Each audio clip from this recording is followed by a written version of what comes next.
Hello, and welcome back to the second episode of the entire read-through of Mary Shelley's Frankenstein. If you remember from last week, just a quick recap, we read through the first letters of Robert Walton to his sister. Robert Walton is the captain of a ship that is traveling through the northern Arctic Circle on an expedition of discovery. Robert Walton is trying to figure out why the compass points north. He's trying to find safe passage for people to come after him to travel north. So, Captain Robert Walton is writing letters to his sister, keeping her updated on what's going on. And he kind of trolled her a little bit, and he kept telling her that I may or may not come back alive, and it was kind of messed up. Like, who does that? When they were traveling along on the Arctic Circle, Robert Walton and his crew, one of the nights they looked out into the distance and they saw a giant man mushing some dogs going along across the ice. And then another guy shows up the next day. They see out in the distance this giant man go across the ice with a bunch of dogs pulling his sled. And then the next day, Robert Walton wakes up to his men trying to hoist this other guy who's about to die, who's about to freeze to death, up into the boat to make sure that he survives. And they kind of have to convince him. He says, "Come on, man, you're gonna die. Get up into the boat." And he says, "Well, which way are you going?" He asks him which way he's going before he lets them pull him up into the boat. And it's like, what the heck, man? You're literally gonna freeze to death. You got frostbite. You got hypothermia. You know, your fingers are gonna turn black and break off. So he reluctantly lets him in the boat. Once he gets into the boat, he's kind of a recluse, kind of a loner. He's got like some sadness in his eyes, some like despair that Robert Walton notices. Basically we can put two and two together. I don't think it's any spoilers to say that this man who they brought into the boat is going to be the titular Frankenstein. Basically, we're kind of putting two and two together. And for a long time, he doesn't want to talk to anyone on the boat about his past or about who he is or about where he's from. But Robert Walton finally convinces him. And they finally start to talk, and he tells him, "I'm going to tell you my tale. I wish that this tale would have died with me, but I'm going to tell you because I feel like I can trust you. Where me and this giant man come from, because I was chasing him. He refers to him as the demon, the devil that he was chasing across the ice. So he says, okay, I'm finally going to tell you my tale." So that is sort of where we left off, and we're getting into chapter 1, and this is the tale. So this is now being told from the point of view of the man that they brought up who was freezing to death on the ice, who was chasing after that big giant man that they saw the night before they encountered this guy. So we're going to go ahead and get into the first chapter now of the book, the first chapter proper. But before we do that, as always, thank you for watching, thank you for liking, thank you for subscribing. I really, really appreciate it. You don't have to, but, you know, put this on in the background, you know, while you, like, do dishes, or while you're falling asleep, you know, at night in bed, you know, or when you're driving to work. Think of it like a podcast or something. I don't know. Do what you want. But anyway, hope you enjoy the next couple chapters of Frankenstein. Here we go. So, get into the reading mode. Red leather, yellow leather. Red leather, yellow leather. Okay, anyway. All right. Chapter 1. I am by birth... oh, man, we're already off to a bad start. I am by birth a Genovese? I don't know what that is. I am by birth a Genovese, and my family is one of the most distinguished of that republic. So it's like a place in, I want to say Eastern Europe, maybe. Let's Google it. We should probably Google it. Mm-hmm. Genovese.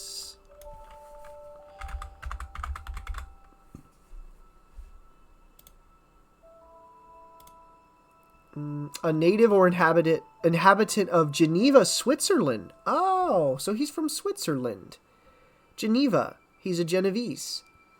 Yep, and it says example right here. Victor Frankenstein is a Genovese by birth. Okay. All right. So he's from Geneva, Switzerland, or something that is of or relating to Geneva. Okay. So Switzerland. All right. And my family is one of the most distinguished of that republic. My ancestors had been, for many years, counselors and syndics, and my father had filled several public situations with honor and reputation. He was respected by all who knew him for his integrity and indefatigable attention to public business. All right, got to Google that word too. Frankenstein here. Be using some big words. Okay. Meaning, of a person or their efforts persisting tirelessly. Oh, okay. So he had integrity and how do you pronounce it? Indefatigable. Indefatigable. I guess. That's how it looks like it's pronounced here. I don't actually know. And what was the other word I was going to look up? Perpetual user. Syndic. What is a syndic? Syndic. Oh, I spelled that wrong. Syndic. Okay. A government official. Oh. A business agent of certain universities and corporations. Okay. So his father's a businessman. Or his ancestors had been for many years counselors and syndics. My father had filled several public situations with honor and reputation. Okay, so he's like a politician. His dad's like a yuppie. His dad's like a like a politician. Okay. So he's kind of almost like noble birth, you know. So what's he doing in the Arctic? He passed his younger days perpetually occupied by the affairs of his country. And it was not until the decline of life that he thought of marrying and bestowing on the state sons who might carry his virtues and his name down to posterity. Bestowing on the state. So, oh, okay. So, like, basically, wow, that's kind of presumptuous. Like, he's just deciding, like, oh, I better have children so I can bless the state with more of my seed. Ugh. That's kind of gross to say that. Anyway, okay, so it wasn't until the decline of life that he thought of marrying and bestowing on the state sons who might carry his virtues and his name down to posterity. Okay, so he didn't marry and have any children until he was older. And he wasn't really having children, a wife and children out of like love, it sounds like. It sounds like he's like, oh, I gotta pass down my legacy, you know? I gotta make sure my family name continues on forward. As the circumstances of his marriage illustrate his character, I cannot refrain from relating them. One of his most intimate friends was a merchant, who, from a flourishing state, fell, through numerous mischances, into poverty. Okay, a merchant who fell into poverty. This man, whose name was Beaufort, was of a proud and unbending disposition, and could not bear to live in poverty and oblivion in the same country where he had formerly been distinguished for his rank and magnificence. Having paid his debts, therefore, in the most honorable manner, he retreated with his daughter to the town of Lucerne, where he lived unknown and in wretchedness. My father loved Beaufort with the truest friendship, and was deeply grieved by his retreat in these unfortunate circumstances. He grieved also for the loss of his society, and resolved to seek him out and endeavor to persuade him to begin the world again through his credit and assistance. Beaufort had taken effectual measures to conceal himself, and it was 10 months before my father discovered his abode. Overjoyed at this discovery, he hastened to the house, which was situated in a mean street near the Ruse. I don't know how you pronounce that. But when he entered, misery and despair alone welcomed him. Beaufort had saved but a very small sum of money from the wreck of his fortunes, but but it was sufficient to provide him with sustenance for some months. And in the meantime, he hoped to procure some respectable employment in a merchant's house. The interval was consequently spent in inaction. His grief only became more deep and rankling when he had leisure for reflection, and at length it took so fast hold of his mind that at the end of 3 months he lay on a bed of sickness, incapable of any exertion. So Beaufort ain't doing too well with unemployment. Unemployment will do that to you. You get laid off, you lose all your friends and family. Well, he moved away. It says that he moved away, and his dad had to track him down. Not Beaufort's dad, but the narrator's dad, the guy who they picked up on the ice. So he saved a very small sum of money. It sounds like he had a plan. He was going to find a merchant that he could be employed with, and then just kind of work from there in a respectable employment in a merchant's house, it says. But he just got really depressed because he wasn't doing anything. His daughter attended him with the greatest tenderness, but she saw with despair that their little fund was rapidly decreasing and that there was no other prospect of support. But Caroline Beaufort possessed a mind of an uncommon mold, and her courage rose to support her in her adversity. She procured plain work, she plaited straw, and by various means contrived to earn a pittance scarcely sufficient to support life. Okay, so she got to work. His daughter got to work. Beaufort's daughter got to work. She started doing all kinds of things, and kept him alive, kept the bread coming in. She became the primary breadwinner. Love that for her. What a girl boss.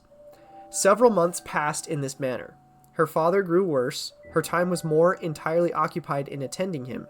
Her means of subsistence decreased, and in the 10th month, her father died in her arms, leaving her an orphan and a beggar. Oh, this last blow overcame her, and she knelt by Beaufort's coffin, weeping bitterly. When my father entered the chamber, he came like a protecting spirit to the poor girl, who committed herself to his care. And after the interment of his friend, he conducted her to Geneva, and placed her under the protection of a relation. 2 years after this event, Caroline became his wife.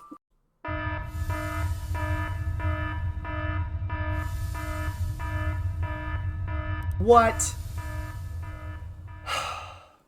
Frickin' ew. That's nasty, man. That's frickin' nasty.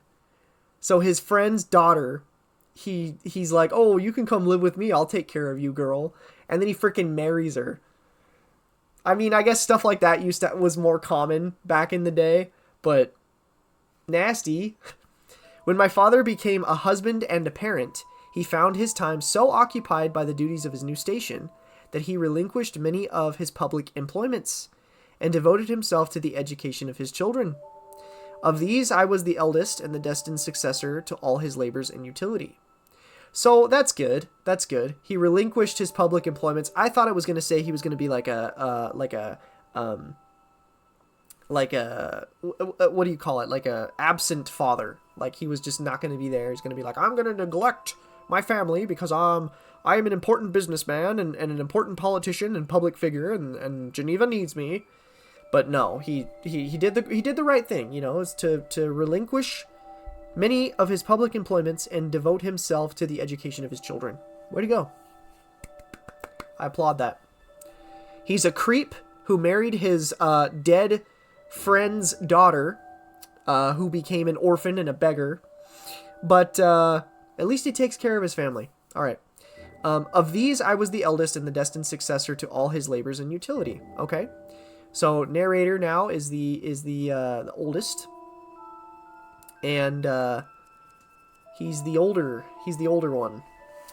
So no creature could have more tender parents than mine. My improvement and health were their constant care, especially as I remained for several years their only child. But before I continue my narrative, I must record an incident which took place when I was 4 years of age. My father had a sister whom he tenderly loved, and who had married early in life an Italian gentleman. Okay. Soon after her marriage, she had accompanied her husband into her native country, and for some years my father had very little communication with her. About the time I mentioned she died, And about the time I mentioned, she died. Oh, okay. So, for marriage, she had accompanied her husband in her native country, and for some years, my father had very little communication with her. About the time I mentioned, she died, and a few months afterwards, he received a letter from her husband acquainting him with his intention of marrying an Italian lady and requesting my father to take charge of the infant Elizabeth, the only child of his deceased sister. It is my wish, he said, that you should consider her as your own daughter and educate her thus. Her mother's fortune is secured to her, the documents of which I will commit to your keeping. Reflect upon this proposition and decide whether you would prefer educating your niece yourself to her being brought up by a stepmother. Okay, I see. So, wow. So the dad's sister, the narrator's aunt, had a daughter in Italy, moved away to Italy, married a guy in Italy, had a daughter, so his cousin, and her name's Elizabeth, and then the mom dies. So the cousin, so her dad is like, hey, I'm going to send her over to you. You can take care of her, because it's probably better for her to be with like her family than it is for her to be raised by like a stepmother. But it's kind of weird though, because it's like, she doesn't know anyone here. She doesn't, if she's grown up most of her life in Italy, her childhood, how old is she? Take charge of Elizabeth. My father did not hesitate and immediately went to Italy that he might accompany the little Elizabeth to her future home. Sounds like Elizabeth's dad, freaking uncle, was just like wanting to get rid of her. He's like, I'm going to marry someone else. Just send her off. So he's the deadbeat. The Italian uncle guy sounds like a deadbeat. I don't know. Maybe this is more common back in the day. I don't know. They did a lot of weird stuff back in the day, man. Like older men would marry very young girls all the time. Very common, like we saw earlier. I don't think we're supposed to have that same reaction looking at the modern eyes, but it's freaking weird. And then people would be, you would get sent away to distant relatives a lot. I think back in the day it was something that was a lot more common. So anyway, so he didn't hesitate. I have often heard my mother say that she was at that time the most beautiful child she had ever seen. Okay, ouch to the narrator. Wouldn't he be the most beautiful child that you've ever seen? That's your own kid. You gave birth to him. You popped him out of your birth canal. What's that say about you, huh? You can't produce the most beautiful child you've ever seen? I'm throwing some wild shade. Okay, most beautiful child she had ever seen, and shewed signs even then of a gentle and affectionate disposition. These indications and a desire to bind as closely as possible the ties of domestic love determined my mother to consider Elizabeth as my future wife. A design which she... Oh, okay. They also married first cousins a lot back in the day. Okay. Yeah. So, so we have... within the first couple of pages of chapter 1, we have a man marries his best friend's daughter, who's way younger than him, starts popping out babies. A girl being sent to live with her relatives after her mom dies because the dad's just kind of I don't really want to raise her. It's probably better for her to go with her family over in Geneva in Switzerland, whatever. And we have the mom playing matchmaker saying, oh, she's the most beautiful child I've ever seen. Then that means my first son is going to marry her. My firstborn son is going to marry my niece. I don't know. Freaking crazy. Okay, these indications and a desire to bind as closely as possible the ties of domestic love determined my mother to consider Elizabeth as my future wife, a design which she never found reason to repent. From this time, Elizabeth Lavenza... Okay, we just... Look, all right, we just have to get past it. This is a story from a totally different time period. We just have to get past it. They did this... They did all kinds of weird stuff back then. Weird customs. Okay, from this time, Elizabeth Lavenza became my playfellow, and as we grew older, my friend. She was docile and good-tempered, yet gay and playful as a summer insect. Gay and playful as a summer insect. I know they mean gay as in happy. Gay didn't mean what it does today.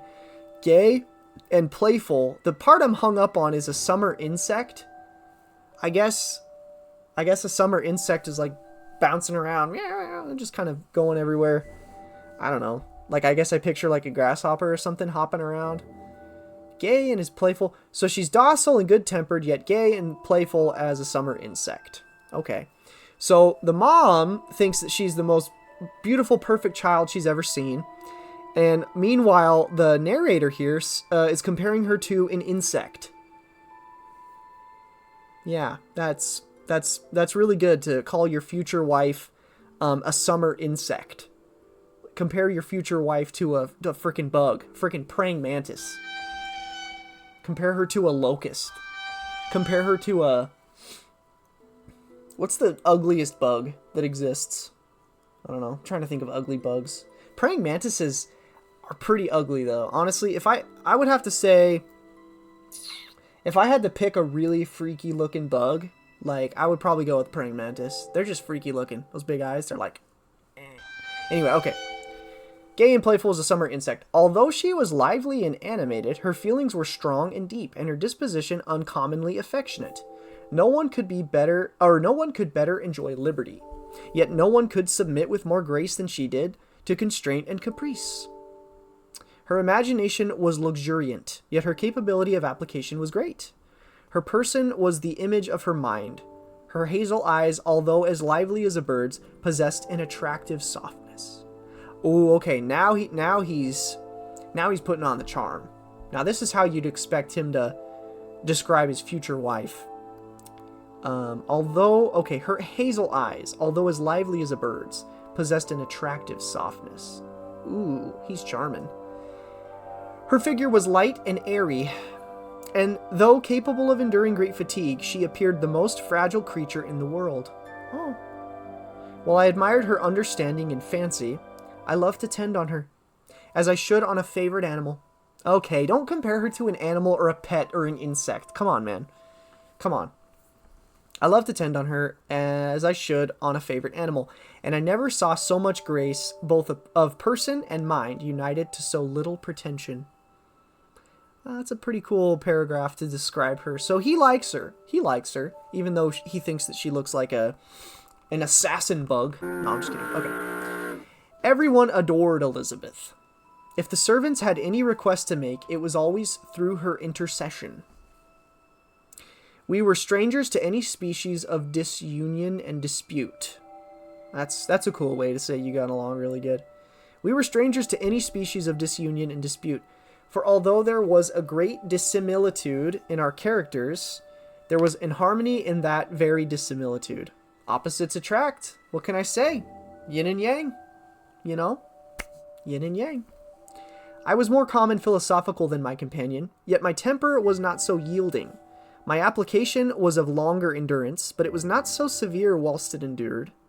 I delighted in investigating the facts relative to the actual world. She busied herself in following the aerial creations of the poets. Okay, so he sounds like, if we're getting into personality types, he sounds like he is a sensation, thinking type. He's a thinking type, and she's an intuitive feeling kind of type. He's more focused on the objective reality, and she's more focused on like the subjective reality. It's kind of cool.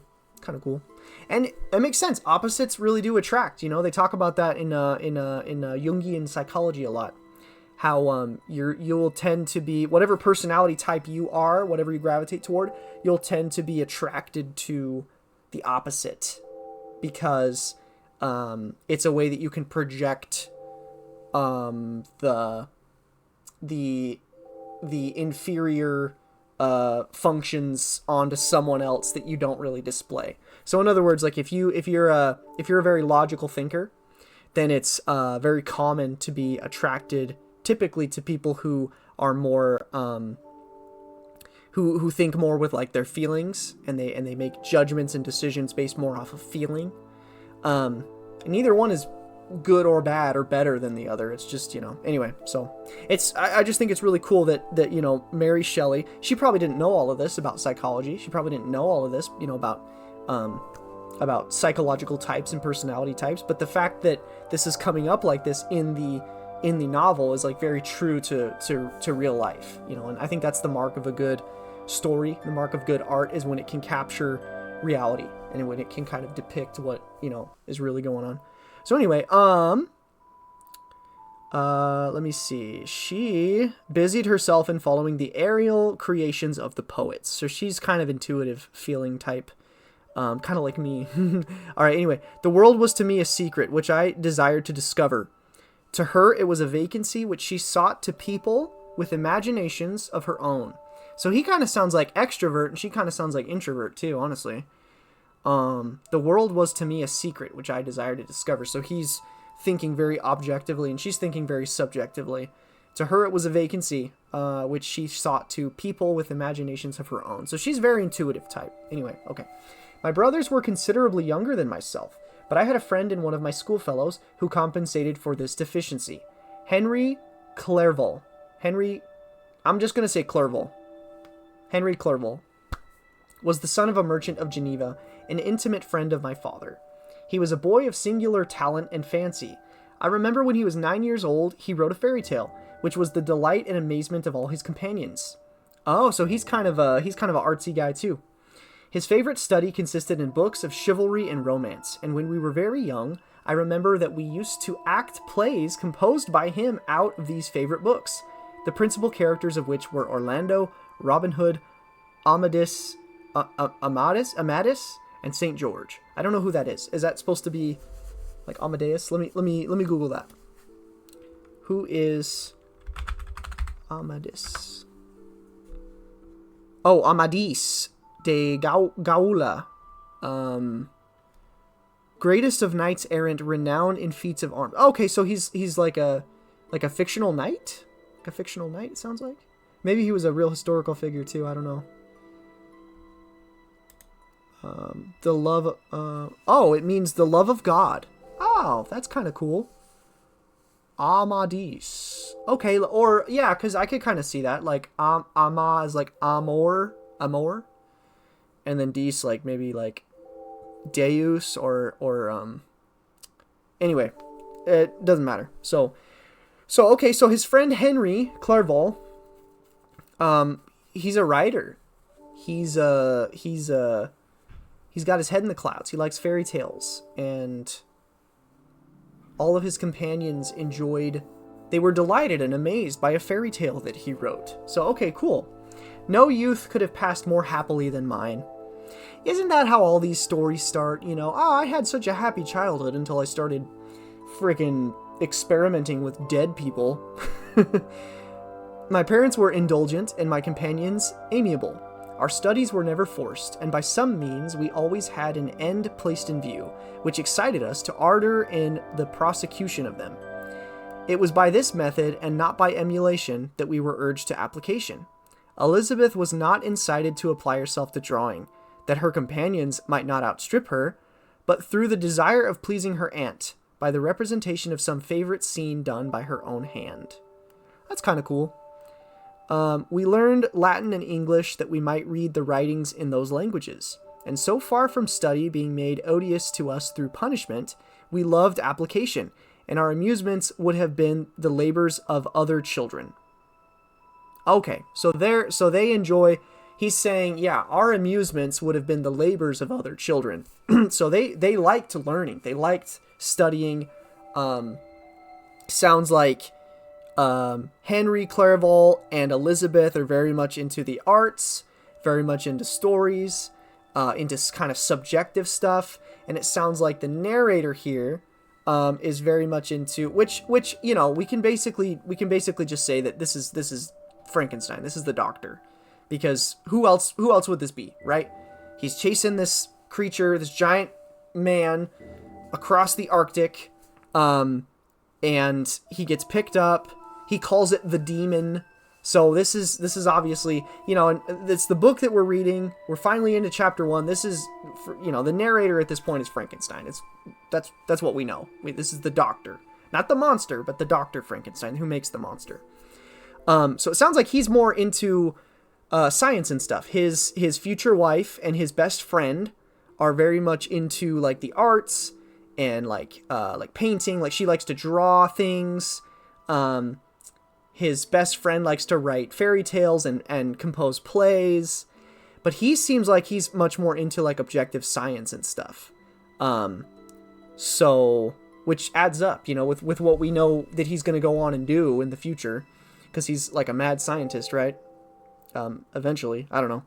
Anyway, perhaps we did not read so many books or learn languages so quickly as those who are disciplined according to the ordinary methods. But what we learned was impressed the more deeply in our memories. Okay, so he's saying, maybe children in other schools under like traditional education, maybe they learned this stuff quicker and they went through more books and more material, but because we did it out of a love of learning, that it stuck more deeply in their minds and their memories. That's cool. I can relate to that. I feel like stuff that I was forced to learn, I would learn, like in school and stuff, I would learn fast and just get it over with on the test, regurgitate the knowledge, and then just forget about it the rest of my life.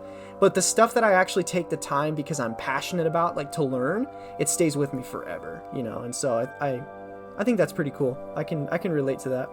In this description of our domestic circle, I include Henry Clerval, for he was constantly with us. He went to school with me and generally passed the afternoon at our house.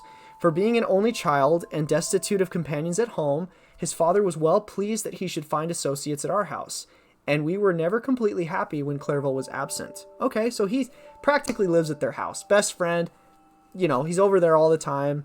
They're always spending time with each other when they're at school. Comes over to the house every afternoon. I feel pleasure in dwelling on the recollections of childhood, before misfortune had tainted my mind, and changed its bright visions of extensive usefulness into gloomy and narrow reflections upon myself, or upon self. But in drawing the picture of my early days, I must not omit to record those events which led by insensible steps to my aftertale of misery. For when I would account to myself for the birth of that passion, which afterwards ruled my destiny, I find it arise like a mountain river from ignoble and almost forgotten sources. But swelling as it proceeded, it became the torrent which, in its course, has swept away all my hopes and joys. Okay, super flowery, super poetic way of saying that his childhood was great, but then when he started to get into the stuff that he got into, he kind of ruined his own life. And he wishes that he would have taken a different path in life. Natural philosophy is the genius that has regulated my fate. I desire, therefore... Yeah, okay, so natural philosophy is the genius that has regulated my fate. Okay, so yeah, he is a lot more into, like, objective, like, science. Like, he's natural philosophy, right? Is that what that is? I don't know. Maybe natural philosophy is different than what I think it means there. I desire, therefore, in this narration to state those facts which led to my predilection for that science. Yeah, like nature. Natural philosophy, I think he means like science, like maybe like biology, like the science of like nature, like how things kind of click. When I was 13 years of age, we all went on a party of pleasure to the baths near Thonon. The inclemency of the weather obliged us to remain a day confined to the inn. In this house, I chanced to find a volume of the works of Cornelius Agrippa. Oh, Cornelius Agrippa. He's like, Agrippa, let's Google that. Agrippa was like an occult writer, am I right?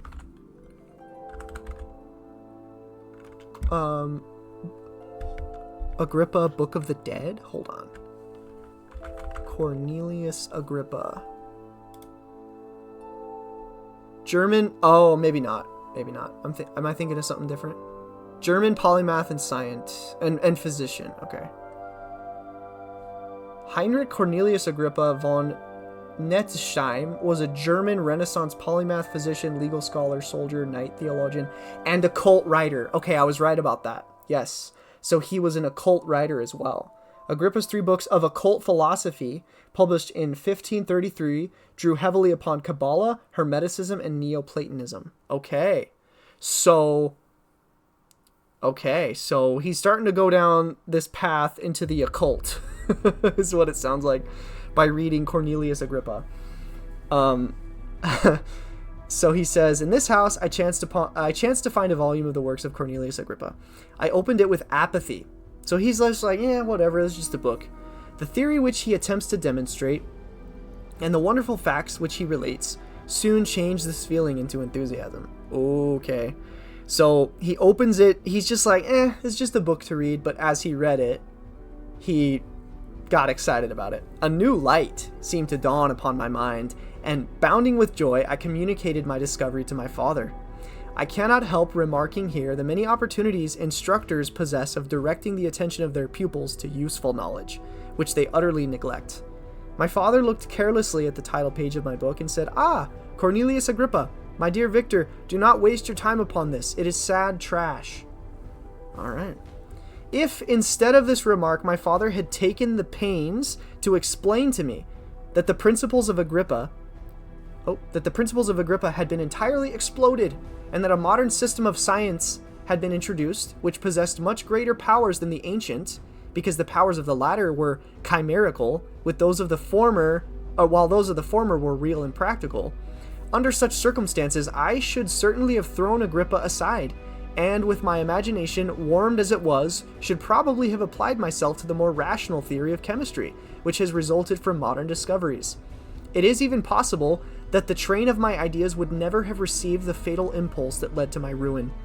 But the cursory glance my father had taken of my volume by no means assured me that he was acquainted with its contents, and I continued to read with the greatest avidity. Okay, so he tells his dad, "Hey, Dad, I read this really cool book," and his dad says, "Oh, don't waste your time with that. That guy's, it's just trash. It's trash." But he didn't explain to him that his ideas and the stuff that he wrote about were kind of refuted.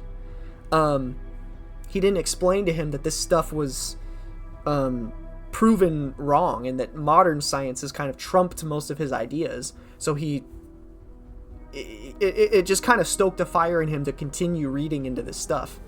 When I returned home, my first care was to procure the whole works of this author, and afterwards of Paracelsus and Albertus Magnus, more occult writers, I'm assuming. I read and studied the wild fancies of these writers with delight. They appeared to me treasures known to few beside myself. And although I often wished to communicate these secret stores of knowledge to my father, yet his indefinite censure of my favorite Agrippa always withheld me. So he wanted to tell his dad about this other stuff he was reading, this other occult stuff, but because he knew that his dad didn't like Agrippa, he's like, well, I probably shouldn't tell him. I disclosed my discoveries to Elizabeth, therefore, under a promise of strict secrecy, but she did not interest herself in the subject, and I was left by her to pursue my studies alone. So he did tell Elizabeth. He said, "Hey, Elizabeth, I'm reading this stuff, this occult kind of weird philosophical stuff," and she's just kind of like, okay, I'm gonna draw some more horses. I don't know what she's drawing. I just assume every girl loves horses, right? So she's probably drawing horses, and he's like, "Hey man, I'm reading about occult magical ceremonies," and she's like, "Oh, okay, cool, yeah, that sounds cool." She did not interest herself in the subject, and I was left by her to pursue my studies alone. It may appear very strange that a disciple of Albertus Magnus should arise in the 18th century, but our family was not scientifical, and I had not attended any of the lectures given at the schools of Geneva. My dreams were therefore undisturbed by reality, and I entered with the greatest diligence into the search of the philosopher's stone and the elixir of life. Okay, so he got into alchemy, old ideas around alchemy, and basically, yeah, he's just saying, his dreams and his ideas around all this stuff were undisturbed by reality. He didn't have any science or any study to kind of back up his knowledge to say that this stuff was outdated and this stuff was wrong. So he just kept trying to learn about it, and he said, okay, I'm going to make the Philosopher's Stone. I'm going to make the elixir of life. Like a Nicholas Flamel. Anyway, but the latter obtained my most undivided attention. Wealth was an inferior object, but what glory would attend the discovery if I could banish disease from the human frame and render man invulnerable to any but a violent death? Okay, so what he's saying there, I understand what he's saying there. So he says, great diligence he entered with great diligence into the search of the Philosopher's Stone and the elixir of life. He says, but the latter obtained my most undivided attention. So the elixir of life received his undivided attention. He wasn't so much caring about the Philosopher's Stone. And by the way, what the Philosopher's Stone was believed to do is it could turn lead into gold. So he says, wealth was an inferior object. His family is already rich. He's already got money. He's already set up. He's got a fortune, right? So he doesn't care about the Philosopher's Stone trying to turn lead into gold. He doesn't care about that. But he says, what glory would attend the discovery of the elixir of life if I could banish disease from the human frame and render man invulnerable to any but a violent death? So he says, okay, if I can figure out how to make the elixir of life, I can make everyone immortal. I can make it to where no one will die unless they're violently killed, right? So wow, that's crazy. So he's getting pretty passionate about this occult stuff and about the elixir of life. He doesn't care so much about the Philosopher's Stone. Anyway, he says, nor were these my only visions. Oh, okay. The raising of ghosts or devils was a promise liberally accorded by my favorite authors, the fulfillment of which I most eagerly sought. And if my incantations were always unsuccessful, I attributed the failure rather to my own inexperience and mistake than to a want of skill or fidelity in my instructors. So he also decides, I'm going to summon some ghosts and I'm going to summon some devils. And because, he kept failing at it, he kept failing in these occult things that he was trying to do, summoning ghosts and summoning demons and ghouls and stuff. He didn't blame it. He blamed it on his own inexperience and his own mistake rather than, the fact that all of this stuff is bullcrap anyway. Like, none of it's true. He didn't ever think that. He never thought, oh, maybe Agrippa and these other writers were wrong. He just thought, okay, I'm just not good at it yet. The natural phenomena that take place every day before our eyes did not escape my examinations. Distillation and the wonderful effects of steam, processes of which my favorite authors were utterly ignorant, excited my astonishment. But my utmost wonder was engaged by some experiments on an air pump, which I saw employed by a gentleman whom we were in the habit of visiting.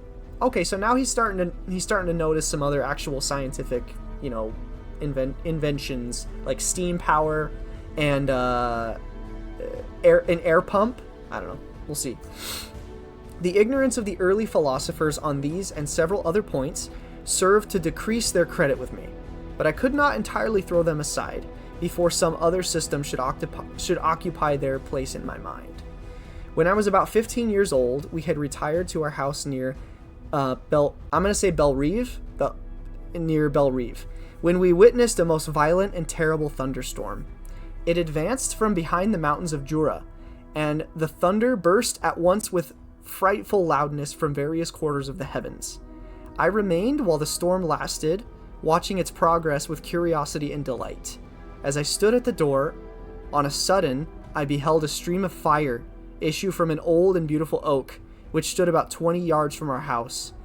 And so soon as the dazzling light vanished, the oak had disappeared, and nothing remained but a blasted stump. When we visited it the next morning, we found the tree shattered in a singular manner. It was not splintered by the shock, but entirely reduced to thin ribbons of wood. I never beheld anything so utterly destroyed. The catastrophe of this tree excited my extreme astonishment, and I eagerly inquired of my father the nature and origin of thunder and lightning. He replied, electricity, describing at the same time the various effects of that power. He constructed a small electrical machine and exhibited a few experiments. He made also a kite and a wire and string, which drew down that fluid from the clouds. Okay, so he sees he's visiting somewhere and there's this major thunderstorm, and he sees lightning come and strike this tree and completely, utterly destroy this tree, this lightning. And he's like, Dad, what was that? What created thunder and lightning? And his dad said, oh, it's just electricity. So here, let me show you. And he shows him an example of this machine, this electrical machine, and with a kite. I don't really know what experiment you do with a kite, but it always makes me think of like Benjamin Franklin. I guess he flew a kite and was like, oh, I'm gonna discover electricity. I don't know. He drew down the fluid from the clouds. Okay, this last stroke completed the overthrow of Cornelius Agrippa, Albertus Magnus, and Paracelsus, who had so long reigned the lords of my imagination. But by some fatality, I did not feel inclined to commence the study of any modern system, and this disinclination was influenced by the following circumstance. Okay, so when he learns about electricity, his dad kind of shows him about electricity. He says it completed the overthrow of these occult writers that he had been reading about, who had so long reigned the lords of my imagination. But he didn't fully ditch them completely. He stopped being so obsessed about them, but I guess he says he didn't feel inclined to commence. Oh, no. Okay, never mind. He says he didn't start studying anything else, and nothing really replaced that obsession. And this disinclination was influenced by the following circumstance. My father expressed a wish that I should attend the course of lectures upon natural philosophy, to which I cheerfully consented. Some accident prevented my attending these lectures until the course was nearly finished. The lecture, being therefore one of the last, was entirely incomprehensible to me. Oh, okay. The professor discoursed with the greatest fluency of potassium and boron, of sulfates and oxides, terms to which I could affix no idea, and I became disgusted with the science of natural philosophy, although I still read Pliny and Buffon with delight, authors in my estimation of nearly equal interest and utility. So, okay, so he was going to go to this big seminar, this big lecture of a bunch of different ideas around natural philosophy, like science and whatnot, but he missed the first lecture, and the only one he got to see was the last one. So because he missed all of the first lectures, he didn't understand anything of the last one. So that totally turned him off of science, or off of natural philosophy. He's like, okay, I don't want anything to do with the science of natural philosophy. My occupations at this age were principally the mathematics, and most of the branches of study pertaining to that. Pertaining. So like, wait, hold on. Let me. I don't think I'm right, actually. My occupations at this age were principally the mathematics, and most of the branches of study pertaining to that science. Okay, so like, I think pertaining is just a fancy way of saying pertaining to. Hold on. Pertaining. Relate to, concern. Yeah, so pertaining to. You could just replace that with pertaining to. So mathematics and any of the branches of mathematics. I was busily employed in learning languages. Latin was already familiar to me, and I began to read some of the easiest Greek authors without the help of a lexicon. I also perfectly understood English and German. This is the list of my accomplishments at the age of 17. Wow. I remember last video I was saying that I was skeptical that 15-year-olds at that age could write better than the narrator, but that kind of confirms it. I don't know. Maybe this guy's a prodigy, a savant. I don't know, but I don't know. I feel like maybe back in the day it was just more common for kids of like 15 or 17 to be like to know a ton about science and know like 5 different languages and have like a degree or something. I don't know. Because I remember in the last one, he was saying that, he's like, oh, I can't write as well as most 15-year-olds can. 15-year-olds nowadays, man. Anyway, I won't go on a rant about that. I ranted about that last time, about the iPad kids and everything, but anyway. So yeah, this is the list of my accomplishments at the age of 17. And you may conceive that my hours were fully employed in acquiring and maintaining a knowledge of this various literature. Another task also devoted upon me when I became the instructor of my brothers. Ernest was 6 years younger than myself and was my principal pupil. He had been afflicted with ill health from his infancy, through which Elizabeth and I had been his constant nurses. His disposition was gentle, but he was incapable of any severe application. So he's sick. He's a sick little boy, 6 years younger than the older brother, the narrator at this point. And he's so sick, he just can't go to school and stuff. So he's trying to teach his younger brother Ernest, who's 6 years younger than me, 6 years younger than him. William, the youngest of our family, was yet an infant, and the most beautiful little fellow in the world. His lively blue eyes, dimpled cheeks, and endearing manners inspired the tenderest affection. Okay. So Ernest is 6 years younger than the narrator and is a sick little boy. And William is just a little baby. He's just a little baby boy. So 3 boys, all pretty far apart in age. Such was our domestic circle, from which care and pain seemed forever banished. My father, so when he says care, he means like troubles. So like from which care and pain seemed forever banished. Like they didn't have anything to worry about, in other words. Care is a little weird there, but my father directed our studies and my mother partook of our enjoyments. Neither of us possessed the slightest preeminence over the other. The voice of command was never heard amongst us, but mutual affection engaged us all to comply with and obey the slightest desire of each other. Oh, so they're just a really tight family. They just really get along. Like the mom and the dad don't have to yell at them to do anything. They just all want to help each other, and they all want to like, how wholesome, dude, how wholesome. I sure hope nothing terrible happens. I sure hope nothing horrific happens to this little happy family. All right, chapter 2. When I had attained the age of 17, my parents resolved that I should become a student at the University of Ingolstadt. I had hitherto attended the schools of Geneva, but my father thought it necessary for the completion of my education that I should be made acquainted with other customs than those of my native country. My departure was therefore fixed at an early date, but before the day resolved upon could arrive, the first misfortune of my life occurred, an omen, as it were, of my future misery. Elizabeth had caught the scarlet fever. No, not Elizabeth. Not the future wife. Not his future wife / first cousin. Yeah, my wife. Yeah, my wife is my cousin or whatever, but it's not like what you think, whatever, you know. But her illness was not severe, and she quickly recovered. Okay, good. Okay. All right. I just got to read the whole sentence. I got to stop reading half sentences because then they scare me and I think something bad's going to happen. And then I read the second half of the sentence and everything's fine. So, read full sentences. That's the message of the day. The moral of the story. During her confinement, many arguments had been urged to persuade my mother to refrain from attending upon her. She had at first yielded to our entreaties, but when she heard that her favorite was recovering, she could no longer debar herself from her society and entered her chamber long before the danger of infection was past. Oh no. So Elizabeth doesn't die. The consequences of this imprudence were fatal. On the 3rd day, my mother sickened. Her fever was very malignant, and the looks of her attendants prognosticated the worst events. On her deathbed, the fortitude and benignity of this admirable woman did not desert her.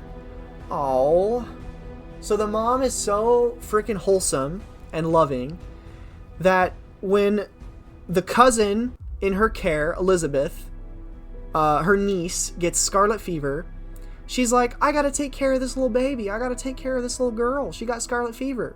And everyone's telling her, no, don't go in there yet. She's still contagious. She's still contagious. But the mom's like, I'll be fine. I'll be fine. And she went in, how early?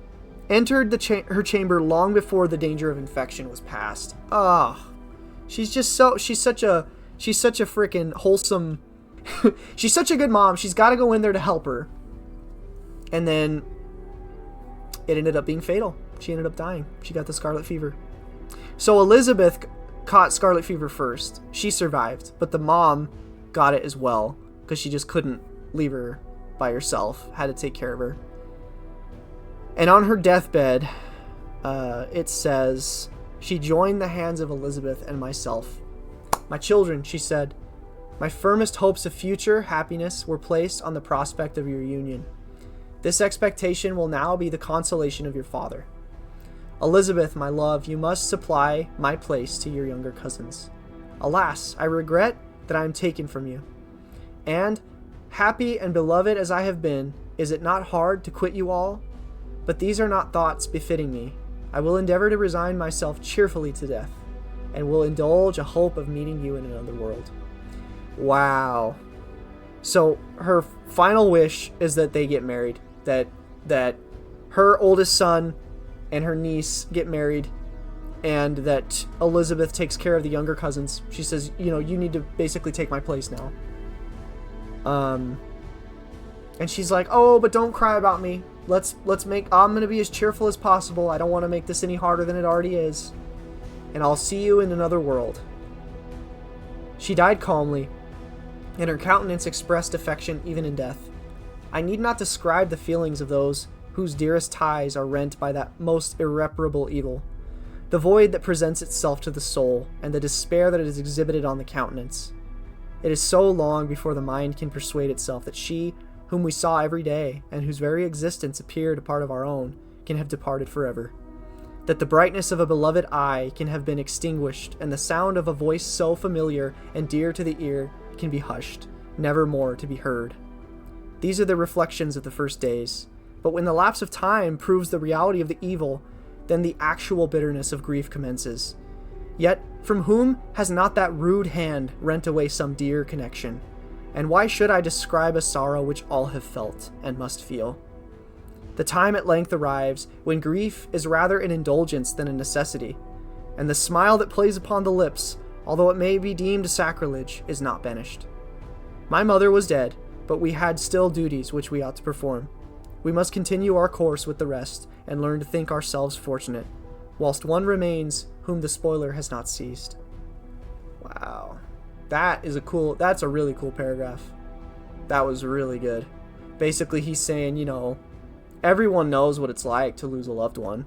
And at a certain point, you know, you got to move on. The grief, I love when he says grief is rather an indulgence than a necessity. The time at length arrives when grief is rather an indulgence than a necessity. And the smile that plays upon the lips, although it may be deemed a sacrilege, is not banished. So, it's rough, it sucks, it's horrible. That little happy family, the mom freaking dies. But he says, you know, we gotta move on. My journey to Ingolstadt, which had been deferred by these events, was now again determined upon. Okay, so he delayed going to college because his mom was freaking dying, and he was grieving. He went through, you know, some bereavement for a period of time, but now he's determined to go to Ingolstadt again to study science. I obtained from my father a respite of some weeks. This period was spent sadly. My mother's death and my speedy departure depressed our spirits, but Elizabeth endeavored to renew the spirit of cheerfulness in our little society. Since the death of her aunt, her mind had acquired new firmness and vigor. She determined to fulfill her duties with the greatest exactness, and she felt that that most imperious duty of rendering her uncle and cousins happy had devolved upon her. She consoled me, amused her uncle, instructed my brothers, and I never beheld her so enchanting as at this time, when she was continually endeavoring to contribute to the happiness of others, entirely forgetful of herself. Dang, dude. So Elizabeth's a real one. She's straight up, she's a real one, dude. She's a catch. She's the one you don't want to let get away, dude.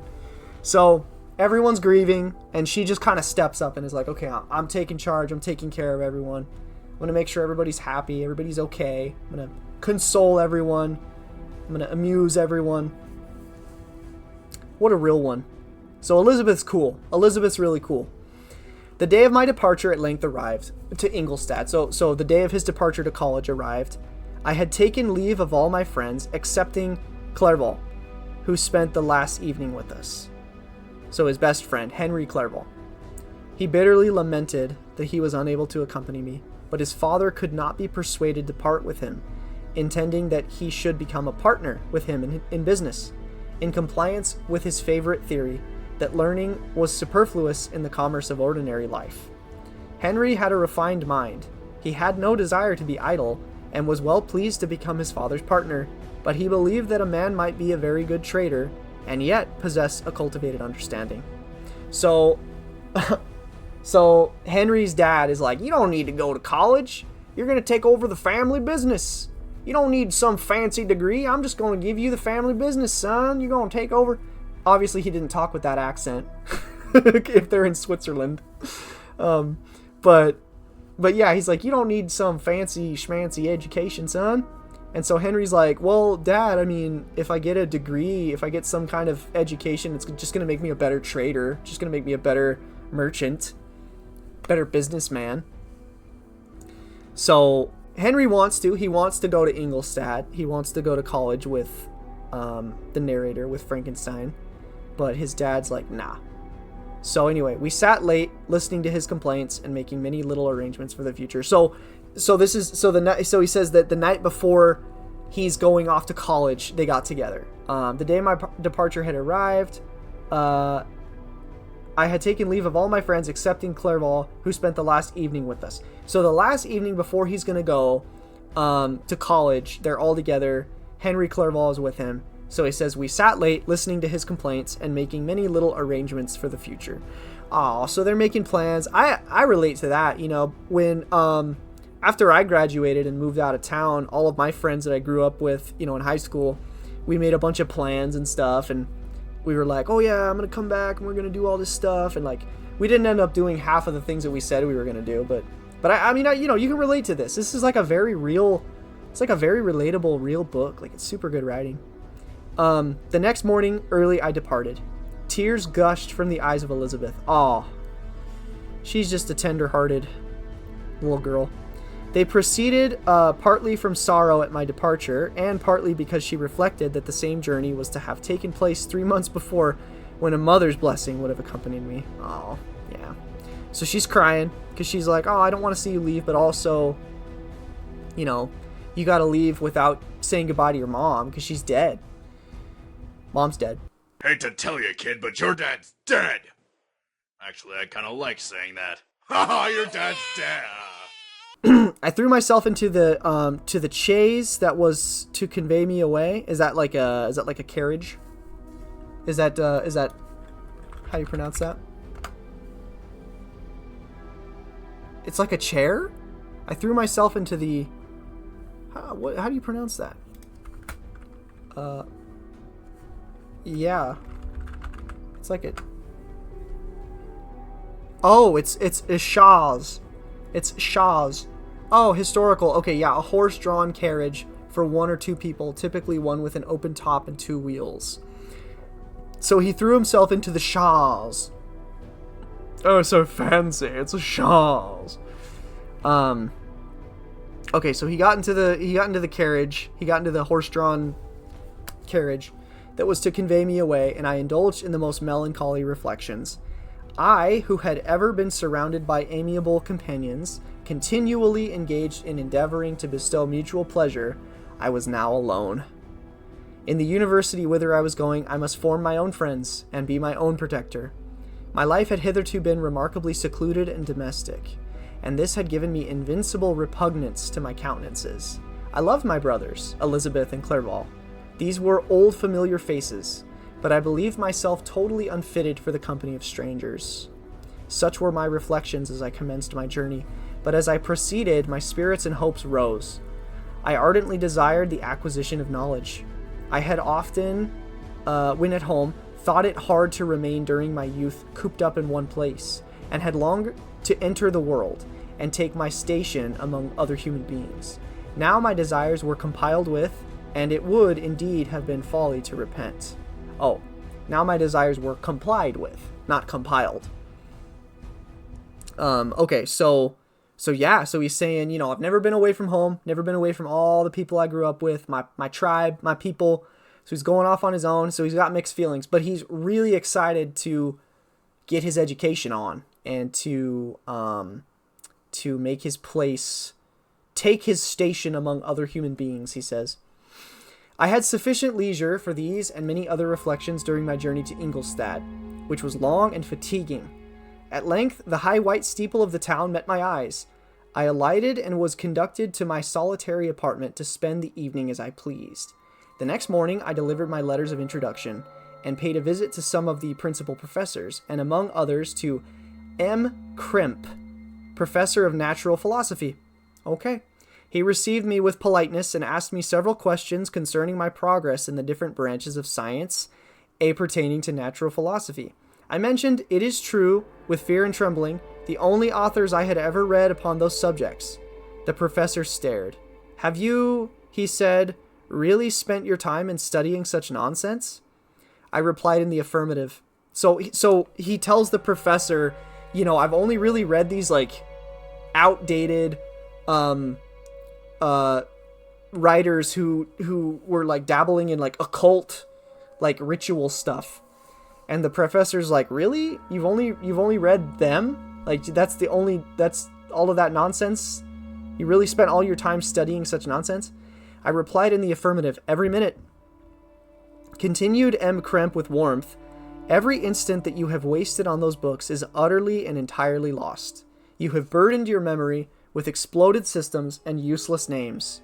Good God, in what desert land have you lived, where no one was kind enough to inform you that these fancies, which you have so greedily imbibed, are 1,000 years old and as musty as they are ancient? I little expected in this enlightened and scientific age to find a disciple of Albertus Magnus and Paracelsus. My dear sir, you must begin your studies entirely anew. Whoa. Dang, dude. So the professor rips him a new one. He's like, dude, you completely wasted your time studying that crap. Like, what is wrong with you? He's like, what? So what do you know about natural philosophy? What do you know about science? What do you know about biology? It's like, well, I read Agrippa and I read Paracelsus and Albertus Magnus. And he's like, dude, are you serious? Are you serious? You wasted your whole time reading those guys? Man, these nerds take their stuff seriously. I tell you what.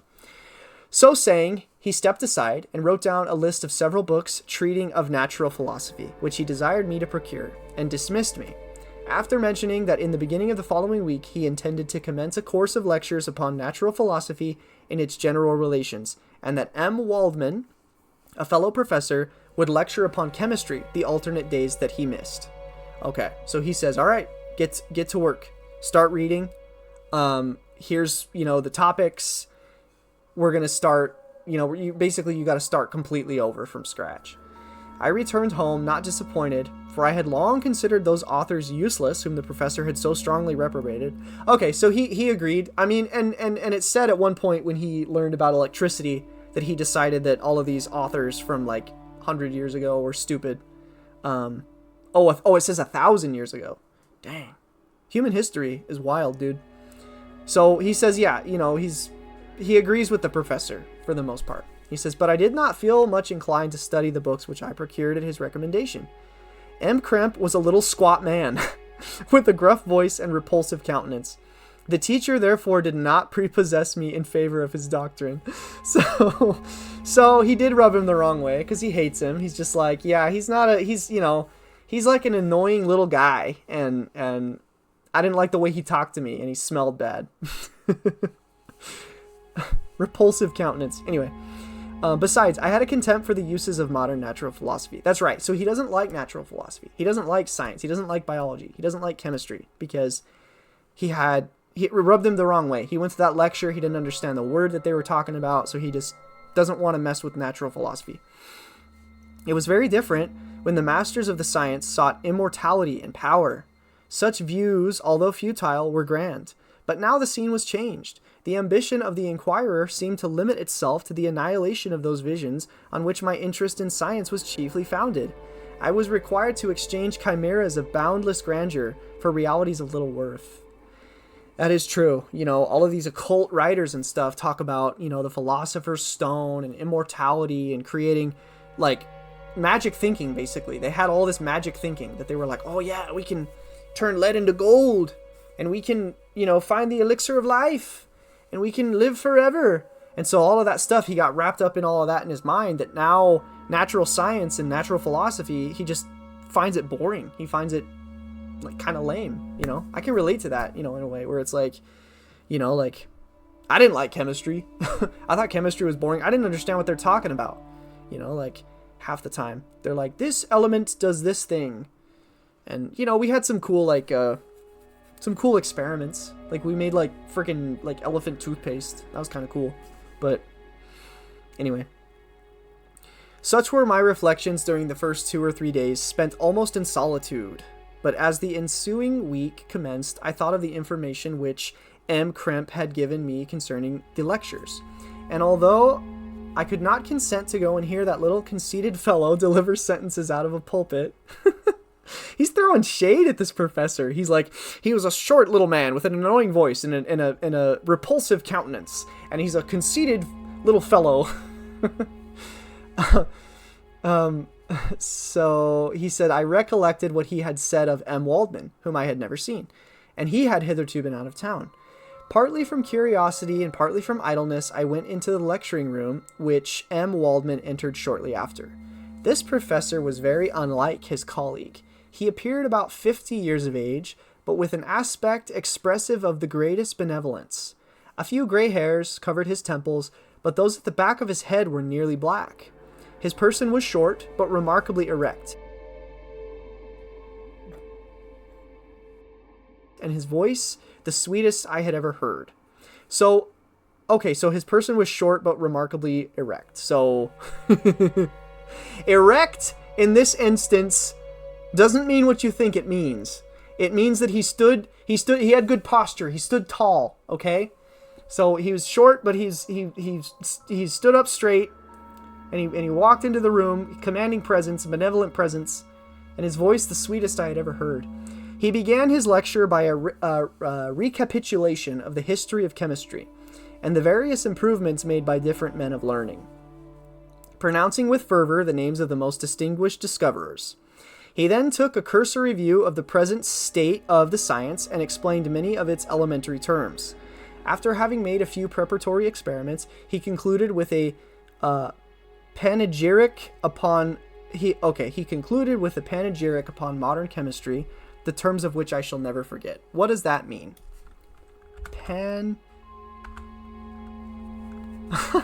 Panegyric. A public speech or published text in praise of someone or something. Okay.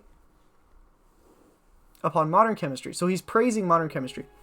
The ancient teachers of this science, said he, promised impossibilities and performed nothing. The modern masters promise very little. They know that metals cannot be transmuted and that the elixir of life is a chimera, but these philosophers, whose hands seem only made to dabble in dirt, and their eyes to pore over the microscope or crucible, have indeed performed miracles. They penetrate into the recesses of nature, and shew how she works in her hiding places. They ascend into the heavens.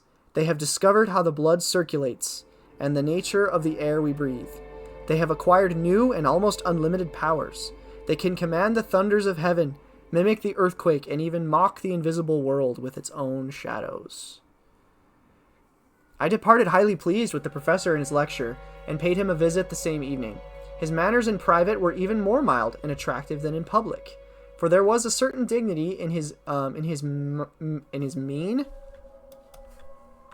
What that means? In his mien. In his mien. A person's look or manner, especially one of a particular kind, indicating their character or mood. Okay. So there was a certain dignity in his mien during his lecture, which in his own house was replaced by the greatest affability and kindness. He heard with attention my little narration concerning my studies, and smiled at the names of Cornelius Agrippa and Paracelsus, but without the contempt that M. Kremp had exhibited. So he's nicer about it.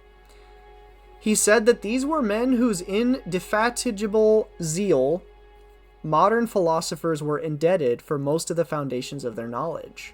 They had left to us as an easier task to give new names and arrange in connected classifications the facts which they, in a great degree, had been the instruments of bringing to light. The labors of men of genius, however erroneously directed, scarcely ever fail in ultimately turning to the solid advantage of mankind. Wow, that's cool. That's cool. And I pretty much agree with that too. Like in like some of the most well-known psychologists like Freud and Carl Jung got a lot of their ideas from older ideas around like occult stuff and like magic and older conceptions of what ancient people would have considered magic. They just didn't have a name for psychology at that point. And so Jung and Freud and a lot of other, people sort of took these old, ancient, outdated ideas and said, they were thinking that this stuff was magic, but really what they were describing were psychological things. Like when people were like possessed by demons, they were really just going through psychotic episodes and were, like schizophrenic, and things like that. Like pointing out like a modern take and a modern perception on older ideas of, certain magical, quote unquote magical things. So I think that's really cool. He says that they had left to us as an easier task to give new names and arrange in connected classifications the facts which they, in a great degree, had been the instruments of bringing to light. Yeah, that's cool. That's pretty cool. I listened to his statement, which was delivered without any presumption or affectation, and then added that his lecture had removed my prejudices against modern chemists, and I, at the same time, requested his advice concerning the books I ought to procure. I am happy, said M. Waldman, to have gained a disciple, and if your application equals your ability, I have no doubt of your success. Chemistry is that branch of natural philosophy in which the greatest improvements have been and may be made. It is on that account that I have made it my peculiar study. But at the same time, I have not neglected the other branches of science. A man would make but a very sorry chemist if he attended to that department of human knowledge alone.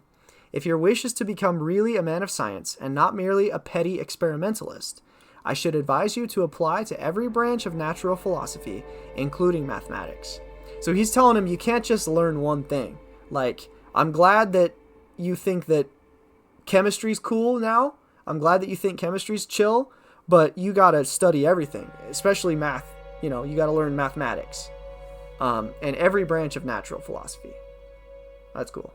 He then took me into his laboratory and explained to me the uses of his various machines, instructing me as to what I ought to procure, and promising me the use of his own, when I should have advanced far enough into the science not to derange their mechanism. Okay, so he says, takes him into his lab and he says, okay, here's all the stuff that you need to know how to use. Here's all the stuff you need to go get for yourself. Go buy some of these things, and once you get good enough, I'll let you use some of my equipment, when you get to the point where you're not going to break it, you're not going to damage it. He also gave me the list of books which I had requested, and I took my leave. Thus ended a day memorable to me. It decided my future destiny. Wow. That's crazy. That's really cool. That's really cool, actually. That's a cool chapter. So we're starting to see how this character Frankenstein is forming, like his backstory. Has an early obsession with like occult, magical, ritual stuff. He's obsessed with the elixir of life. Once he starts to learn a little bit more about modern science, he realizes how outdated and how fanciful all of this other stuff was, and he says, okay, all this stuff that I read about like occult stuff is we can throw that out, it's all dumb. But he just doesn't like science. He doesn't like natural philosophy, they keep saying. And his first run-in with a college professor, the guy absolutely tears him a new one, humbles him, and he says, you're so dumb for reading all that stuff. You wasted all your time. You're an idiot. What are you doing here? Come to these lectures, read these books. Basically, you're starting over from scratch. You're a big dummy.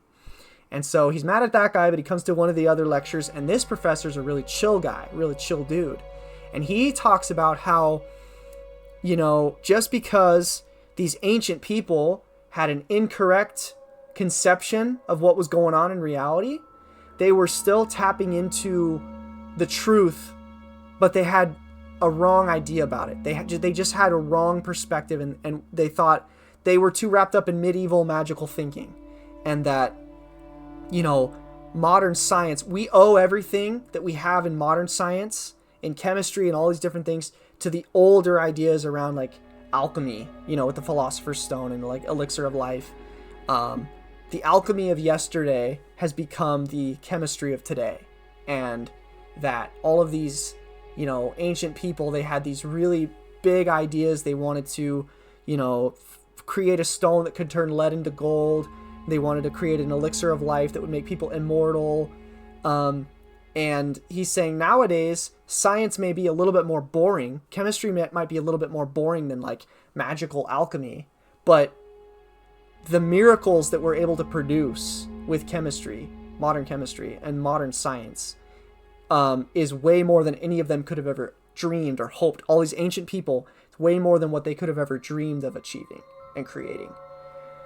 So that's cool. So that totally gets Frankenstein like bought in. Dr. Frankenstein, Victor Frankenstein is just absolutely bought in now at this point. He's like, okay, I got to learn this stuff. So he's really into chemistry, but he's telling him, you got to learn math. You got to learn all these other branches of science too, or you're not going to be successful. So he's found sort of a mentor. We'll see. Because we know where the story's heading, right? I mean, it all kind of adds up. You know, I think that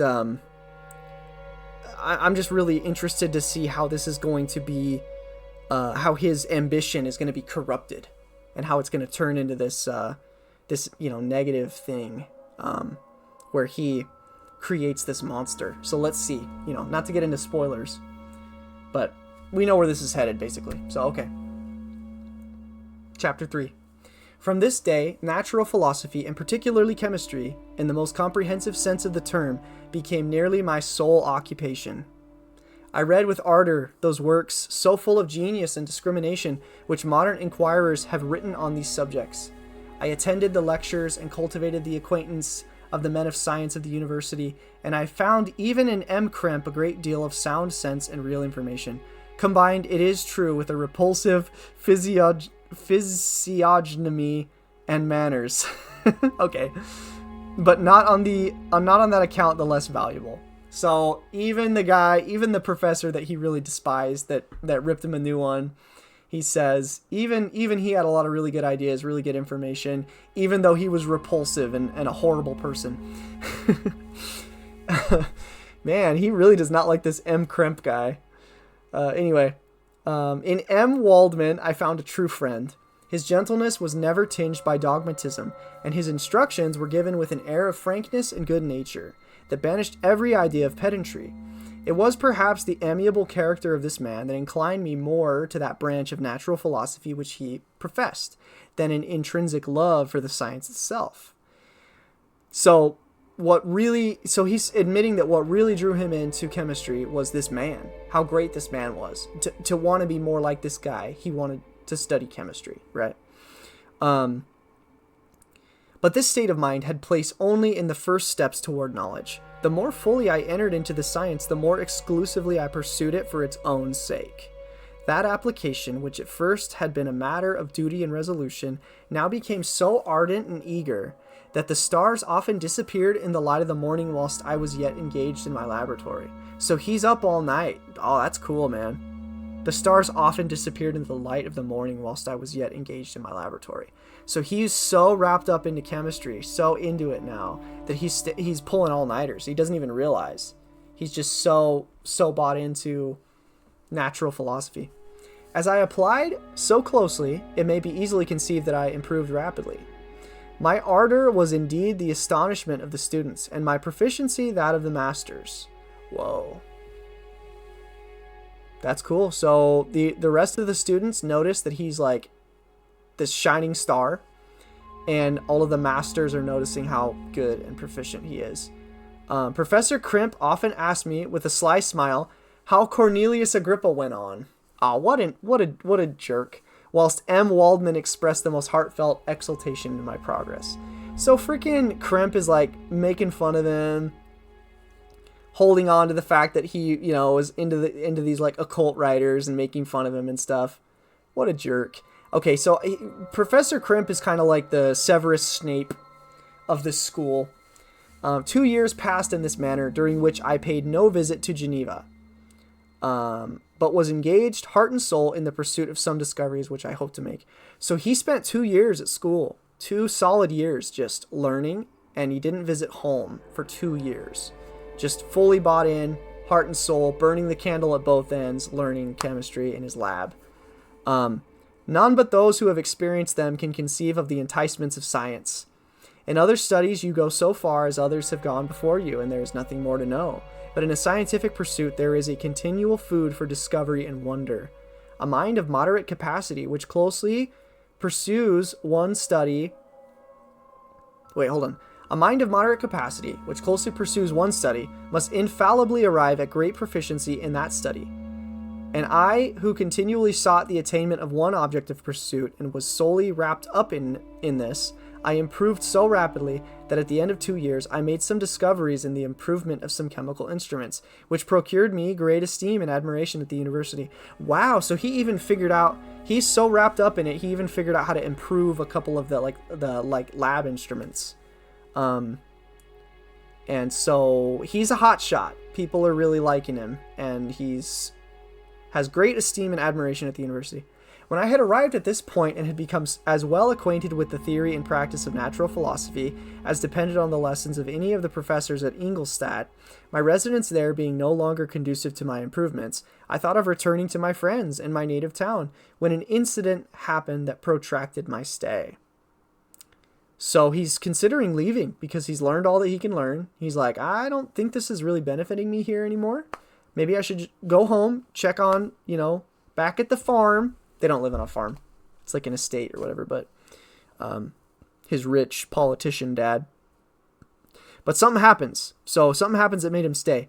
One of the phenomena which had peculiarly attracted my attention was the structure of the human frame, and indeed any animal endued with life. Whence I often asked myself, did the principle of life proceed? It was a bold question, and one which has ever been considered as a mystery. Yet with how many things are we upon the brink of becoming acquainted, if cowardice or carelessness did not restrain our inquiries? I revolved these circumstances in my mind, and determined thenceforth to apply myself more particularly to those branches of natural philosophy which relate to physiology. Unless I had been animated by an almost supernatural enthusiasm, my application to this study would have been irksome and almost intolerable. To examine the causes of life, we must first have recourse to death. I became acquainted with the science of anatomy, but this was not sufficient. I must also observe the natural decay and corruption of the human body. Okay, he's starting to get into some weird territory. In my education, my father had taken the greatest precautions that my mind should be impressed with no supernatural horrors. I do not ever remember to have trembled at a tale of superstition, or to have feared the apparition of a spirit. Darkness had no effect upon my fancy, and a churchyard was to me merely the receptacle of bodies deprived of life, which, from being the seat of beauty and strength, had become food for the worm. Now I was led to examine the cause and progress of this decay, and forced to spend days and nights in vaults and charnel houses. Okay. So, wow. So he's obsessed. He's becoming obsessed with this idea, this question of like, where does life come from? Why are some things alive and why are some things not alive? And he feels the need to study physiology. He feels the need to acquaint himself with the study of anatomy and the human body and how things work. And even more than that, he needs to study what happens to the body when it decays, when it starts to decompose and deteriorate. And he says that he wasn't raised superstitious. He wasn't raised with ghost stories. So he's not afraid of spirits. He's not afraid of ghosts. He doesn't think that walking around a graveyard is any scary thing at all. Wow, okay. This is starting to get really, really crazy now. And so, okay, and so he says at the very end of what I just read, he says that he's forced to spend days and nights in vaults and charnel houses.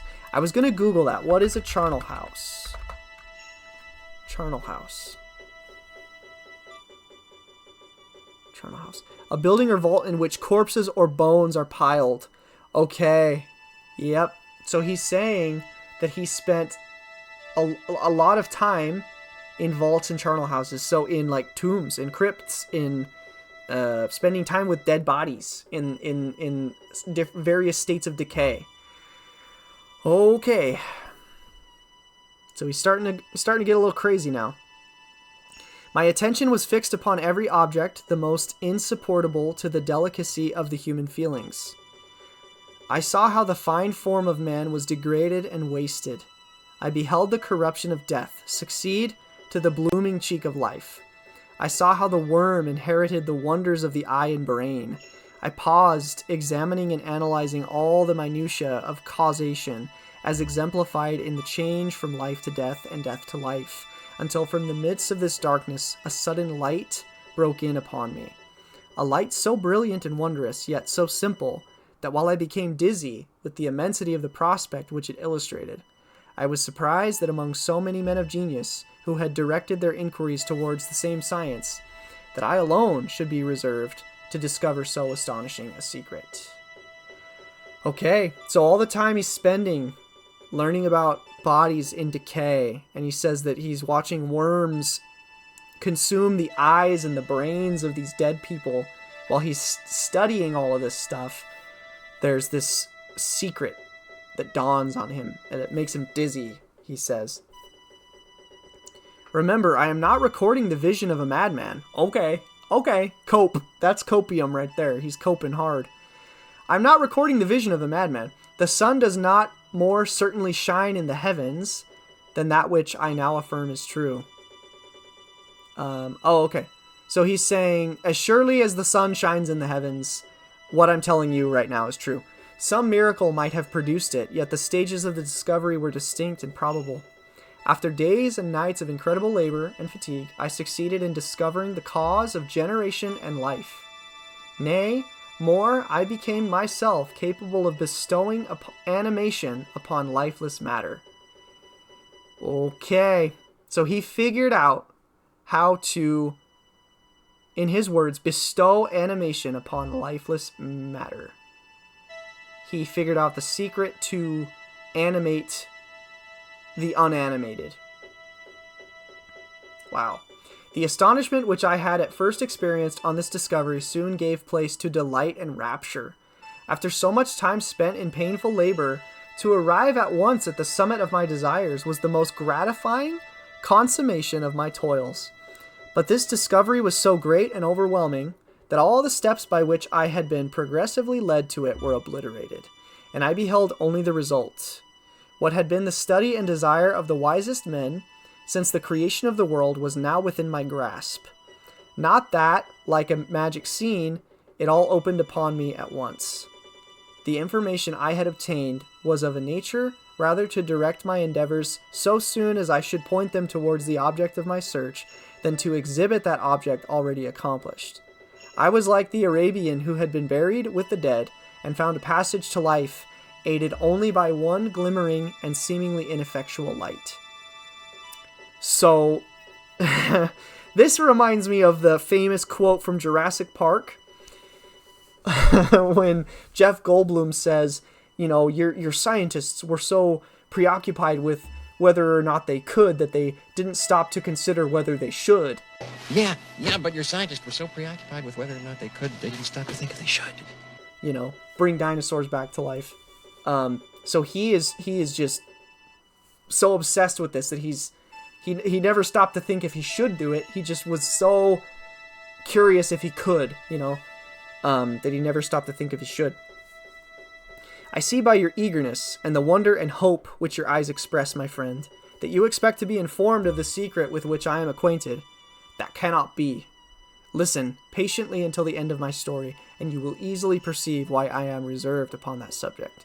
So, okay, that's cool too, because he finds out some kind of crazy, mind-blowing secret about how to bring things to life. Literally how to animate lifeless matter, he says. And he says, I see by your eagerness and the wonder and hope which your eyes express, my friend, that you expect to be informed of this secret. You expect me to tell you how I did it. And he says, that cannot be. And once you hear the end of my story, you'll know why. I can't tell you. Like, I'm not going to tell you the secret to how to bring things to life. So ominous, man. Oh my gosh. Like, this is good. This is crazy. So, and remember, he's telling this story on a ship in the Arctic Circle, trying to explore the far reaches of the North Pole that people have not been to yet. So he ends up in the North Pole chasing after this giant creature they're both on dog sleds. And he's telling this whole story to Robert Walton, the original guy at the start of the book who was writing letters to his sister. So when he says all this, remember he's talking to Robert Walton in this ship on the ice. That he tells him, I'm not going to tell you the secret. I'm not going to tell you how I brought things to life. So he continues to say, I will not lead you on unguarded and ardent as I then was to your destruction and infallible misery. So he's telling him, if I tell you how to do this, I'm going to lead you to your destruction and infallible misery. To know this will lead you to that. Learn from me, if not by my precepts, at least by my example. How dangerous is the acquirement of knowledge, and how much happier that man is who believes his native town to be the world, than he who aspires to become greater than his nature will allow. Wow. Makes me think of, there's a popular phrase nowadays with like internet horror circles and stuff where people talk about cognito hazards. You see that a lot in like SCPs. Like a cognito hazard, meaning like if you just by learning about something, it brings danger and harm to you just by learning about it, right? So he's saying this is a cognito hazard. I cannot tell you how to bring things back to life or the secret that I learned, because if I spread that to you, it's gonna bring ruin and destruction to your whole life. And that I love this line at the end too, that he says, how much happier that man is who believes his native town to be the world than he who aspires to become greater than his nature will allow. What a bar, dude. That he's saying, you know, the person who lives and dies and never leaves their hometown is happier than the person who aspires to become greater than his nature will allow. That's crazy. When I found so astonishing a power placed within my hands, I hesitated a long time concerning the manner in which I should employ it. Although I possessed the capacity of bestowing animation, yet to prepare a frame for the reception of it, with all its intricacies of fibers, muscles, and veins, still remained a work of inconceivable difficulty and labor. I doubted at first whether I should attempt the creation of a being like myself or one of simpler organization. But my imagination was much too exalted by my first success to permit me to doubt of my ability to give life to an animal as complex and wonderful as man. So, oh my gosh, he's going through this process where he's thinking, okay, if I'm gonna animate some creature, it should be like a simple creature, you know. It shouldn't be like a complicated, you know, as complicated as the human body. It should just be like this rudimentary little simple thing. But because he was already so successful, he is full of ambition, and he says, my first success, my imagination was much too exalted by my first success to permit me to doubt of my ability to give life to an animal as complex and wonderful as man. The materials at present within my command hardly appeared adequate to so arduous an undertaking, but I doubted not that I should ultimately succeed. I prepared myself for a multitude of reverses. My operations might be incessantly baffled, and at last my work be imperfect. Yet, when I considered the improvement which every day takes, place in science and mechanics, I was encouraged to hope my present attempts would at least lay the foundations of future success. So he's saying even if this isn't successful, like all of the failures in science and academia and mechanics eventually lead to future successes. So he's going in thinking, all right, this may not be perfect, I might not even succeed, but I'm gonna go all in. I'm bought in. I'm gonna go, as hard as I can and make this thing. Nor could I consider the magnitude and complexity of my plan as any argument of its impracticability. So he's saying this is such an ambitious undertaking to create a creature like a human, as complex as a human, that the fact that it's impractical and this huge undertaking wasn't enough to deter him. It was with these feelings that I began the creation of a human being. Oh, as the minuteness of the parts formed a great hindrance to my speed, I resolved, contrary to my first intention, to make the being of a gigantic stature. That is to say, about 8 feet in height, and proportionably large. After having formed this determination and having spent some months in successfully collecting and arranging my materials, I began. Oh, dude. Oh my gosh. So he decides, okay, even if I fail, that whole paragraph is crazy. Just him explaining, because he's so rational. Like, he's so insane for wanting to do this, but he's so rational about it. It's like he can't see how insane he is. But it's so well written because he's like so rational about it all. Like, he's like, I might fail. Sure, it's impractical, but I was already successful. And even if I fail, it'll be a success in the future. And he decides to make a human being, and he says that because of the minuteness of the parts formed a great hindrance to his speed. So trying to recreate a human hand that's so small, he decided to make it huge so it's easier to work on. The bigger it is, the easier it is for him to actually work on it, because if it's too small, his tools are too small to like put it all together.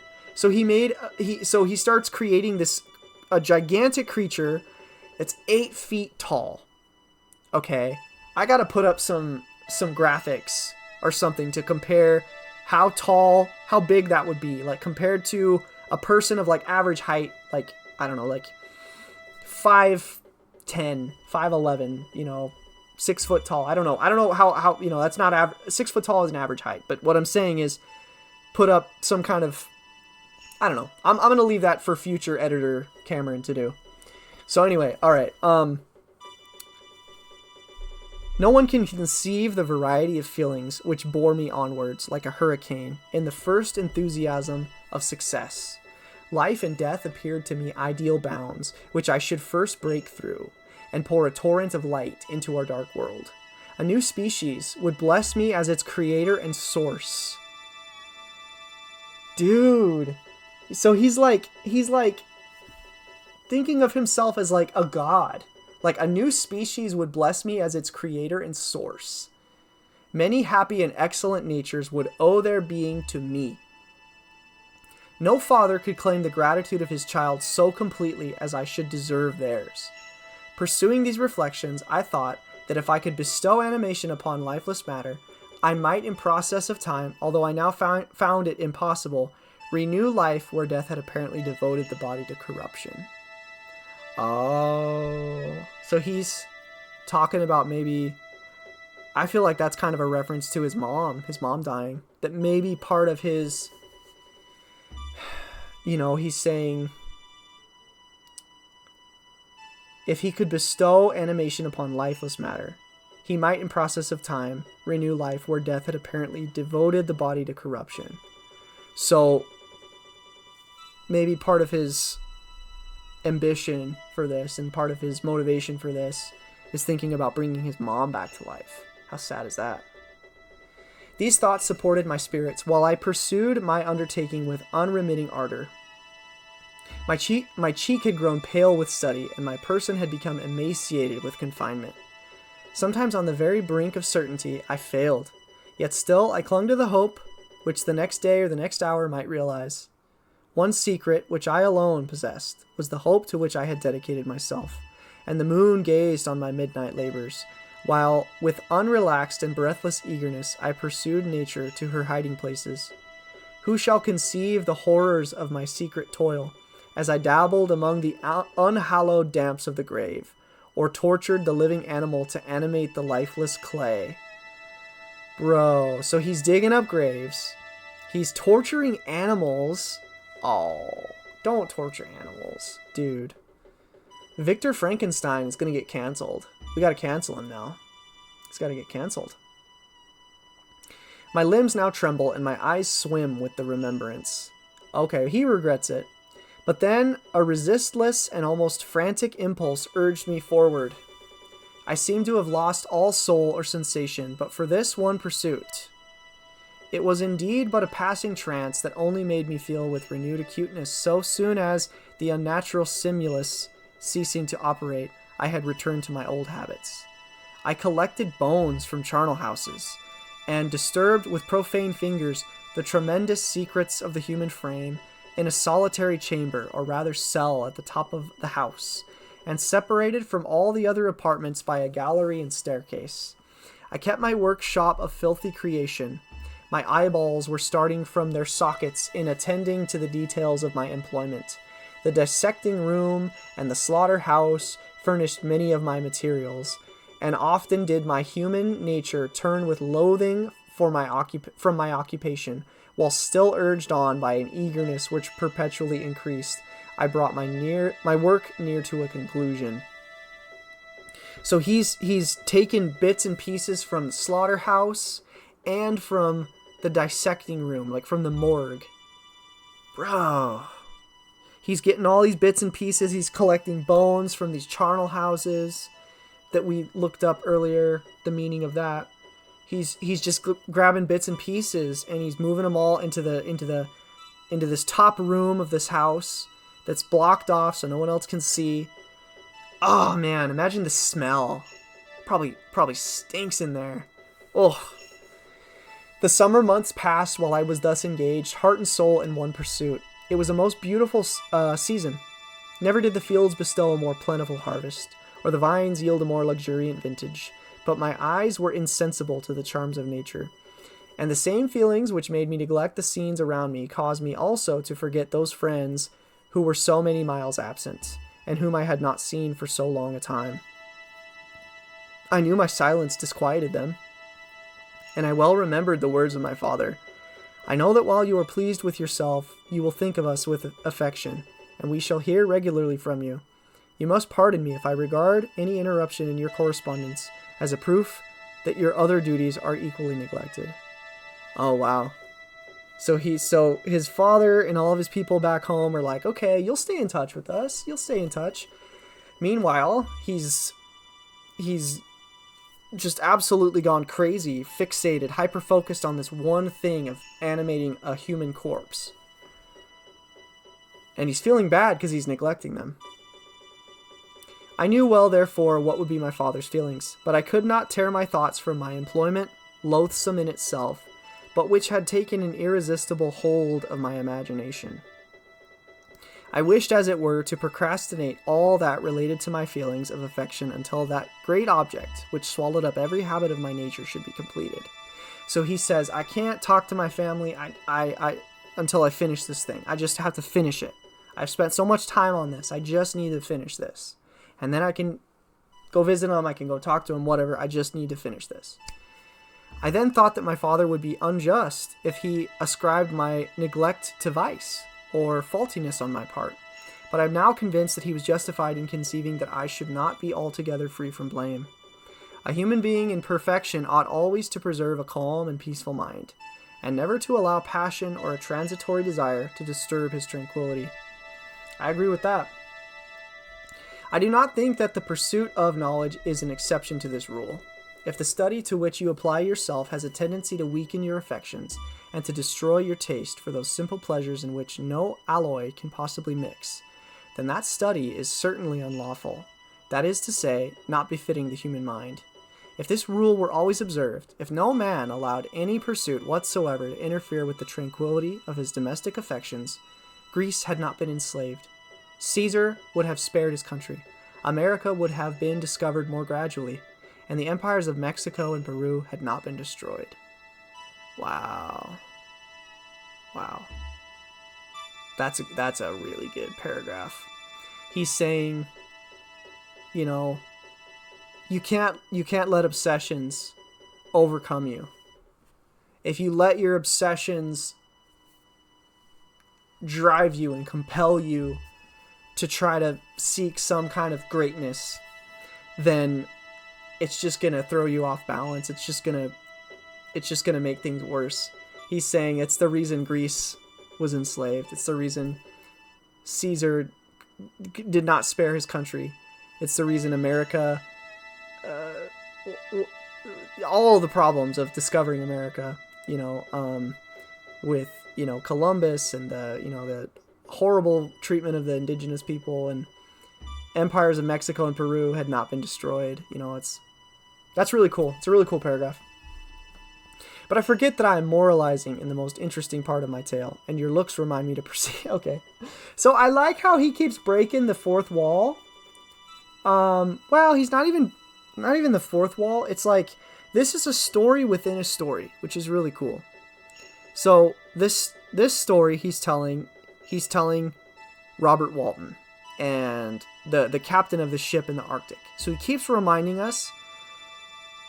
Mary Shelley is very smart to keep reminding us that the real setting is on the ship in the Arctic and not in this college academy or whatever that he's working on reviving a corpse. It's very cool. I like how we keep getting reminded that this is a story within a story. It's very cool. My father made no reproach in his letters, and only took notice of my silence by inquiring into my occupations more particularly than before. Winter, spring, and summer passed away during my labors, but I did not watch the blossom or the expanding leaves, sights which before always yielded me supreme delight. So deeply was I engrossed in my occupation. The leaves of that year had withered before my work drew near to a close, and now every day shewed me more plainly how well I had succeeded. But my enthusiasm was checked by my anxiety, and I appeared rather like one doomed by slavery to toil in the mines or any other unwholesome trade than an artist occupied by his favorite employment. So he's looking rough. He's working himself to the bone, completely possessed by this drive to do this thing, to become like a god and create this life. That it shows on him. He's just absolutely looking rough. Every night I was oppressed by a slow fever, and I became nervous to a most painful degree, a disease that I regretted the more because I had hitherto enjoyed most excellent health and had always boasted of the firmness of my nerves. But I believed that exercise and amusement would soon drive away such symptoms, and I promised myself both of these when my creation should be complete. Wow. That's crazy, man. So we're getting a glimpse into what is happening to him, how he's starting to go crazy, and how he's starting to be just absolutely possessed by this desire to create this thing, to animate this corpse. And this giant 8-foot corpse from all these different bits and pieces of not just human anatomy, but also from a slaughterhouse.